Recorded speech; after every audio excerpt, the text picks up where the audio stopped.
Hello and welcome. I'm Andrew Davidson, the creator, editor, and host of History and Game. History and Game is a short-form podcast about board games. Okay, fine. Let's just say that if you took all the board game podcasts in all the world, stuffed them into a house, then I tell you what, boy howdy, you sure can see how nice it is from our recently renovated patio. History and Game doesn't interview designers. It doesn't report what's going on in the industry. No Kickstarter previews, no top 10 episodes, and yet the podcast is something special. Whenever I'm with other gamers and hungry for a bowl of shameless self-promotion, I say, History and Game is a podcast so fresh and unique that it's unlike any other board game podcast you've ever heard before. Yeah, I know. It's good, right? Over the years, I've pitched the show so many times to so many different people that I have the whole damn thing committed to memory. Everything. Body language, tone, the whole Megillah. As soon as I start, I turn into one of those entrepreneurs like on Shark Tank. But now, a moment of humility, if you will. As much as I've enjoyed using the phrase, a podcast so fresh and unique that it's unlike any other board game podcast you've ever heard before, I've come to realize that what it does is sound goofy. What it doesn't do is give my potential listeners any idea of what the podcast is, what are the episodes like, or how grateful I am to create something that people find entertaining. So, I'd like to take a brief moment of your time, if I may, and explain not only what History and Game is, but what it can do.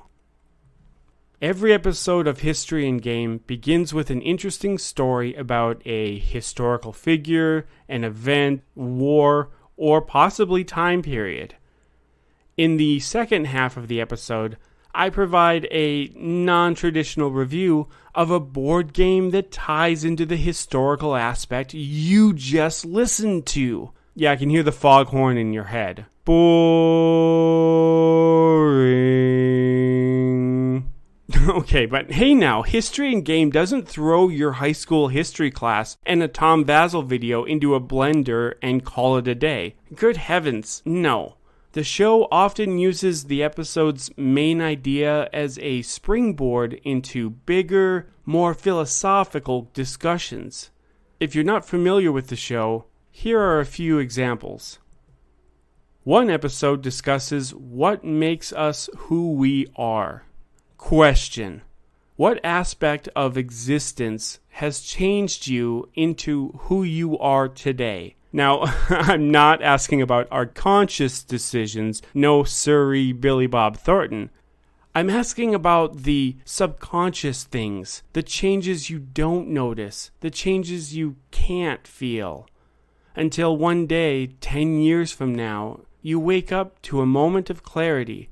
You wake up and you remember a time from days gone by when you weren't angry all the time. A time when you never, not in a million years, would have lost your temper. A time when you were fun to be around and the world wasn't quite as heavy. In another episode, I discuss a recent theory in the field of psychology. The theory claims that fully cooperative, narrative-driven games, if played on a recurring basis, can positively affect the player by increasing character traits such as agreeableness, altruism, empathy, and not just at the table, but at work, the gym, or with your family. Can board games offer more than just a good old-fashioned dice chuck and disco? Can board games change you? Can they make you better? I once watched a stranger bang his head against a wall. I once stayed up all night listening to a friend cry themselves to sleep. I once put my hand on the back of a family member to feel if they were still breathing. I believe that the dating world is humanity's real-life version of Squid Game. Let's face it, dating is the pick and pass drafting game of life. A cyclical process of removing future options from other players, while simultaneously they remove future options from you.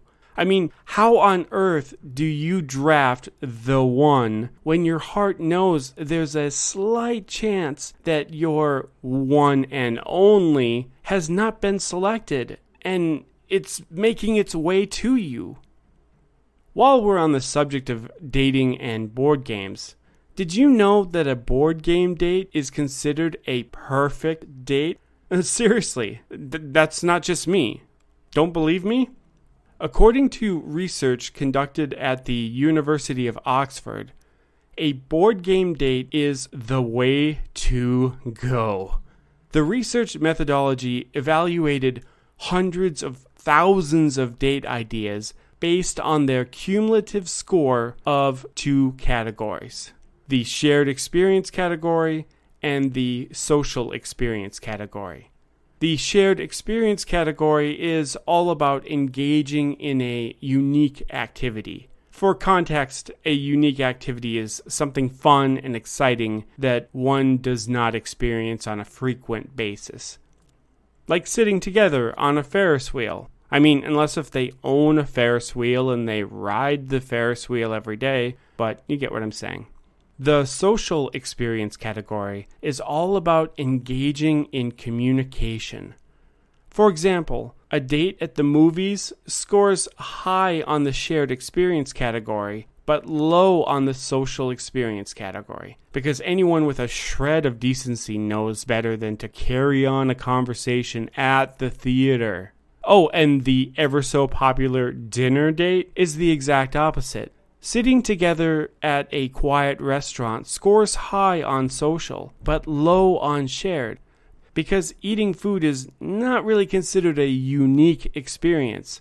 And that's why a board game date is the perfect date. Noodle on that one for a while. But hey, before I leave you, whether if you're a board game enthusiast, a history buff, or a 9-to-5 working class hero with a 20-minute drive to work, I cannot recommend History and Game enough. If you found any of this interesting, you can catch all the audio action at historyandgamepodcast.com. My name is Andrew Davidson. Thank you so much for listening. And remember, in the hockey game of life, keep your stick on the ice. Okay?